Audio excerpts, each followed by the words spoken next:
They sick of this unapologetically Angel podcast. Now, the numbers from the podcast shows that fans are sick of it. Once again, I can't make this up. I'm showing y'all right now. She might need to get Castanet to come on to say. You will genuinely taken aback when you check the view counts on Angel Reese's recent podcast episodes. It's shocking to see some episodes struggling to reach even 70 views, especially for someone who was once at the forefront of women's sports conversations. One particular episode featuring Jada Cheeves and Des Dior barely managed to gather 66 views.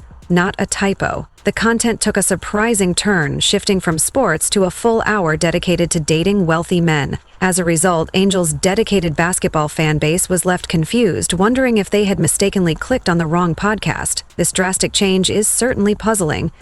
Angel Reese's latest podcast decision has left her listeners disappointed, primarily due to her choice of guest.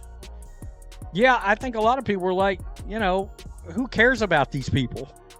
Honestly. What began as a minor decline in viewership swiftly escalated into a full-blown crisis when Reese responded to critics with a harsh "shut the F up." This response wasn't just tone-deaf, it ignited an already brewing controversy. Fans who were already disillusioned by the content now started to doubt her character. It transformed from merely a content issue into a deeper trust problem, leaving many wondering if they could still support her moving forward. In an instant, comparisons to Caitlin Clark's focused and highly successful offseason began to emerge, highlighting the contrasting paths of the two athletes even more vividly.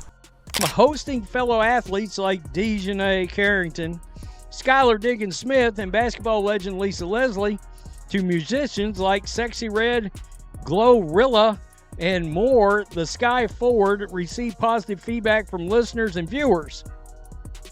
However, the most recent episode received mixed. Angel's decision to feature Jada Cheeves and Des Dior, known more for their Instagram fame and celebrity drama than for sports, marked a significant departure from what fans typically anticipated. Her show had cultivated a loyal audience by focusing on insightful basketball discussions and engaging conversations with fellow players. However, this particular episode resembled an elongated reality TV tryout, filled with endless discussions about dating expectations and completely neglecting the sport itself.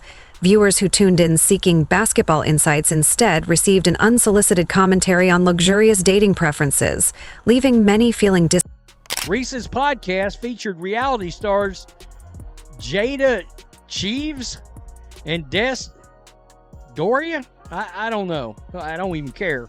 Who discussed their experiences on season 1 of BET's The Impact Atlanta, as well as their candid views on online criticism, dating, and career. Not only was it monotonous, but it also felt like a bait and switch. This wasn't the gritty, passionate Angel Reese that fans had admired during her LSU days. Instead, it appeared to be a version more focused on clout than on building a meaningful platform. Comments flooded in from disappointed viewers. "I feel like she's forgetting why we supported her," one follower lamented. Another remarked, "This isn't it. I came for basketball, not a reality show." The backlash was palpable, and many fans didn't hesitate to express their discontent, making it clear they were ready to walk away from the show. Their quote issue regarding relationships. As for Reese, she mentioned men's insecurities when it comes to women earning a higher income than their partners. Is that still a thing? That still bothers people? Okay. Quote, "A lot of men don't also like women." My God, the grammar. What the bleep? A lot of men don't also like women that got their own. My God, folks. You read quotes from her, your IQ points just melt away. This podcast misstep highlighted how out of touch Angel Reese had become with her fan base. She seemed to assume that her audience would embrace this shift, but they did not. Instead, they perceived a player more focused on influencer trends than on her origins as a groundbreaking athlete. The feeling of betrayal was evident. Fans felt as though they were witnessing one of their favorites turn their back on the sport that brought her fame. This disconnect left many questioning her commitment to basketball and longing for the authentic connection they once shared. In the interview, fans expressed their dismay over the responses they gave about money and relationships, feeling it overshadowed other important topics. Quote, "They said a lot of nothing." The responses are dumb. The numbers were harsh. Once backed by Shaquille O'Neal's prominent podcast network featuring high-quality production and A-list guests, the show now struggled, with some episodes attracting fewer than 70 views. Unfortunately, this decline wasn't isolated. It was part of a troubling trend. The excitement that previously surrounded Angel's podcast had dissipated, replaced by uncomfortable silence and a wave of unsubscribes. Fans who once eagerly tuned in felt let down, marking a significant shift from what was once a thriving platform to a show struggling to find its audience. Angel's connection with her audience appeared increasingly fragile. The person added, quote, "This is like the one podcast where 3 kids judge food they haven't eaten, laugh out loud." The same goes for a commenter who said, "Losing brain cells listening to this podcast." I just said IQ points were literally melting away from my brain pan as we speak. In an era where viral content reigns supreme and attention spans are fleeting, losing traction is one thing, but witnessing your loyal basketball supporters disengage is a different matter altogether. Fans who once celebrated her every achievement began leaving comments expressing their disappointment, questioning what had happened to the player they once revered. This stark shift from admiration to concern illustrated a profound disconnect between Angel and her fan base, highlighting the stakes of maintaining authentic connections. Angel, all these women out here doing phenomenal things, but you choose rappers' girlfriends to interview just really throws me. That's a hell of a good comment. Meanwhile, Caitlin Clark continues her remarkable ascent, posting clips that garner millions of views and filling arenas wherever she appears. The contrast with Angel Ree's situation is almost painful to observe. Ree was expected to be a key figure in this movement, an ambassador for women's basketball and a symbol of its evolving landscape. Instead, she finds herself explaining why interest in her has dwindled. This decline wasn't abrupt. It was a slow erosion of trust that reached a tipping point with a tone-deaf episode that may serve as a cautionary tale for years to come regarding brand pivots. Once fans feel overlooked, it quickly leads to disengagement and disconnection. For Angel Ree, the growing silence around her presence in the sport speaks volumes about her current standing and the challenge of rebuilding her once strong fan base.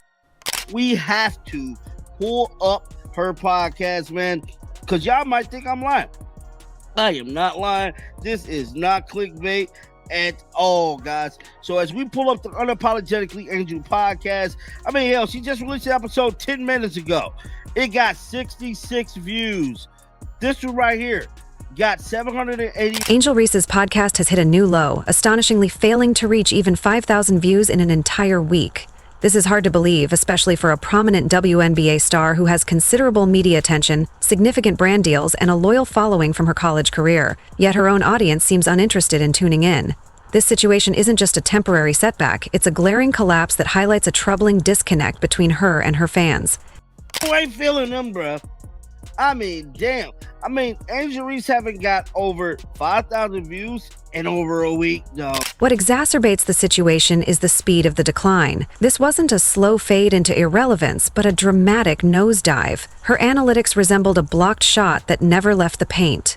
One moment, she had a steady, if modest, base of loyal listeners, and the next, it all evaporated almost overnight. The timing couldn't have been more telling. The plunge coincided precisely with the release of that infamous episode, laden with tone-deaf commentary and reality TV fluff. That moment marked a dramatic shift, signifying the rapid unraveling of her connection with her audience. And it seemed like everything went downhill after this interview, bruh.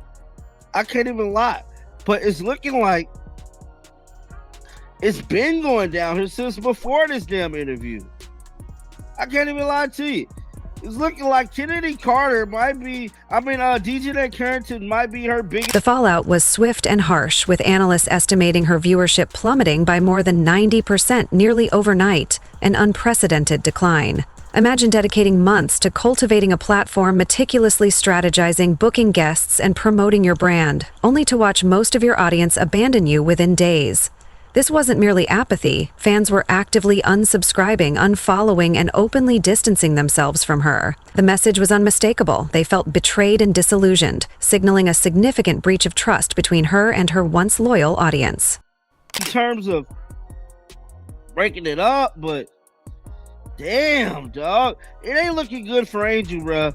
Now, I just wanted to show y'all the numbers to show y'all I wasn't clickbaiting or picking on Angel. Even with the support of Shaquille O'Neal's prominent podcast network, along with polished editing and top-tier production quality, it wasn't enough to salvage the show. No amount of resources can bridge the gap when a creator is out of touch with their core audience. And that's the crux of the issue. Angel fundamentally misunderstood what her fans truly desired, mistaking trends and flashy content for genuine engagement. This disconnect ultimately led to her show's downfall, illustrating that authenticity and audience connection are paramount in the world of content creation. She's had a lot of like rappers and these what I call D-list celebrities, which is the reality TV show. That's a D-list celebrity. They're not an actual celebrity, really and truly. It's not like they won American Idol, right? These figures tell a stark truth. Her audience had no interest in pop culture gossip, superficial dating rants, or celebrity guest appearances lacking substance. They craved basketball content, behind-the-scenes insights, and the genuine Angel Reese, the one who had earned their respect on the court. Instead, they were met with a disheartening departure from that authentic persona. Fans felt completely betrayed as the show shifted away from what made it special and engaging. This disconnect left them longing for the real connection they once had, fueling their disillusionment and abandonment. The social media user left a harsh comment, wrote the least informative podcast on earth. Yikes. Rather than taking the time to listen to her fans, Angel detonated a bomb on her own credibility. When viewers voiced their frustrations, she chose not to engage, explain, or make any adjustments. Instead, she retaliated on Twitter with the now notorious phrase, "Shut the F up." Those 4 words transformed an already precarious situation into a complete public relations disaster. Her response only intensified the backlash, alienating her audience further and highlighting a disconnect that ultimately damaged her reputation and relationship with her supporters. And she took the X and pretty much let the fans know how she was feeling. Let's pull up the tweet right now. This is the tweet right here. Angel Reese stated, "This is my podcast. Shut the F up. You don't watch. Thank you." Consider this. Angel had numerous chances to pivot gracefully and acknowledge the feedback. She could have easily stated that she was experimenting with new content and promised her audience a return to basketball-focused topics. This would have been straightforward damage control. Instead, she exacerbated the situation with her defiant tweet, which emerged just hours before media outlets began reporting on her podcast's dismal numbers. This misstep solidified one of the most significant self-inflicted failures in women's sports media, showcasing a missed opportunity to reconnect with her audience. This one stated, you scrapped the baby. This one too. So fans is definitely still bringing up that DaBaby interview, which that one never came out. She received harsh criticism from her fan base for that specific interview as well. In an instant, her social media channels transformed into battlegrounds, with longtime supporters openly questioning her priorities and attitude. One fan captured the sentiment perfectly with a powerful statement: "We are the shareholders of your content. If you can't handle the criticism, step away from the mic." This wasn't mere trolling, it was heartbreak from a community that had once placed its faith in her. Her mismanagement of the situation alienated the very audience that had once championed her. Can she get good guests on her podcast? That's another thing. A lot of these WNBA players have come on there, but you got to wonder how many of them are actually really in demand. Like clockwork, comparisons to Caitlin Clark began pouring in. Fans noted that Clark, who hasn't even launched a podcast, seems to grasp audience connection far better than Angel. Comments flooded in, suggesting that if Clark ever decided to start a podcast, it would likely eclipse Angel's, simply because Clark knows how to engage with people without alienating them. The situation worsened when fans started proposing potential guest lists for Angel, urging her to interview influential women in business, coaching, sports, or leadership. Instead, they were met with a lineup of Instagram influencers and TikTok sound bites. One fan hit the nail on the head. "With all the incredible women out there, you chose to spotlight rapper girlfriends?" This pointed remark underscored the disappointment and frustration from an audience eager for meaningful content that would elevate the conversation. I don't understand. What is the value of bringing rappers' girlfriends on to have a conversation with them? That one person's right. Why would you not want to platform people that has something meaningful to talk about? This person said, why not platform other successful women that's actually done some things? Not a bad question. Behind the scenes, whispers began to circulate as people in the content space questioned whether Angel truly intended to pursue her basketball journey or if she was more focused on influencer fame. One content creator succinctly captured this sentiment, stating, "She's not locked in on hoops, she's chasing red carpet flashes and viral moments." What exacerbated the situation was how preventable it all was. A simple meeting with a PR consultant could have guided her to express gratitude to her fans, clarify her intentions, and adjust her content strategy accordingly. Instead, Angel chose to obliterate any goodwill with a scorched earth approach, leaving many in her community feeling alienated and disillusioned. Her decisions not only risked her career in basketball, but also damaged her relationship with supporters who once believed in her. To go subscribe at your own damn peril at this point. I mean, that's saying something when, look, you gotta go seek out her podcast on an app, then subscribe to it, decide you want to listen to it, and then you've made it this far and you're like, nah, I'm tapping out of this horse shit. It's terrible. The real damage here extends far beyond her podcast's performance. It strikes at the very core of her brand. When athletes lose the trust of their audience, the repercussions can be severe. Brands take notice, sponsors become wary, and teammates can feel the tension when fans switch from cheers to boos. This creates a domino effect that can jeopardize a career. This entire saga has turned into a cautionary tale, a masterclass in how not to manage one's platform. It's crucial to remember that this wasn't a rookie mistake by someone without guidance. It was a professionally developed media endeavor launched under the prestigious umbrella of Shaquille O'Neal's media empire. Yet it all imploded because Angel lost sight of one essential truth: the very people who elevated her to stardom. Without that connection, she risks losing not just her audience, but also her identity as an athlete and brand ambassador. Is the shtick for Angel Reese, is it starting to wear thin? Is the faucet of Angel Reese's celebrity starting to slowly slow down? Question mark? You got a one? Now sponsors and brands will find themselves reevaluating their partnerships. Will they choose to align with someone who alienates her core fans? Will they invest in a figure who actively insults her audience when faced with challenges? These are tough questions, and Angel may not appreciate the answers. Every athlete observing this situation should take heed. Building a personal brand goes well beyond mere popularity. It hinges on authenticity, respect, and the ability to listen.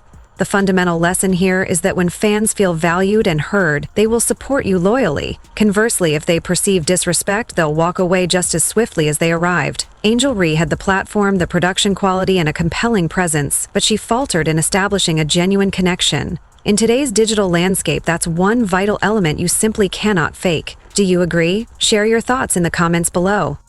If you enjoyed, leave a like and subscribe. More videos are on screen now.